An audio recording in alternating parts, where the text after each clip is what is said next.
গতকালকে গভীর রাত্রে ধর্মনগর মহকুমায় তৃণমূল কংগ্রেসের জেলা কার্যালয় বীভৎসভাবে আক্রমণ করা হয়েছে। ফ্ল্যাগ ছিঁড়ে ফেলে দেওয়া হয়েছে। দুর্বৃত্তরা শেষ রাত্রির দিকে এসে এই কার্যালয়ে তাণ্ডব চালায়।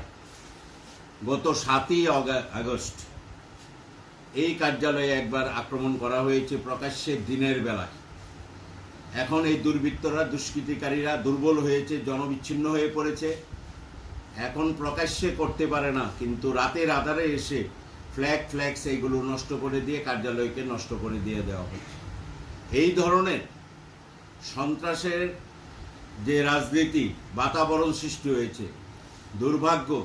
যখন সারা রাজ্যে সার্বজনীন দুর্গোৎসব নিয়ে সবাই উৎসবে আছেন, মেতে আছেন, তখন এই রাজ্যের মানুষের শান্তি সম্প্রীতি বিনষ্ট করে এই রাজ্যের মানুষকে ন্যূনতম সার্বজনীন দুর্গোৎসবটাও পালন করতে দেবে না এই স্বৈরাচারী সরকার শাসক দল।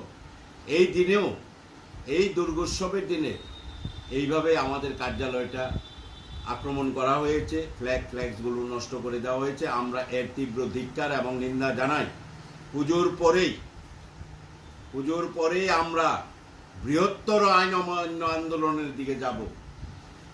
আমরা এই সরকার, এই শাসক দল, ওরা বুঝতে পারে না মানুষের যে শক্তি, মানুষের যে সংঘবদ্ধ শক্তি, মানুষ সরে গেছে। এখন মানুষ বিভিন্নভাবে শুধু ভয়ভীতি আর সন্ত্রাসের উপর ভিত্তি করে একটা রাজনৈতিক দল ক্ষমতায় থাকতে চাইছে। এটা কোনোদিনই সম্ভব হবে না।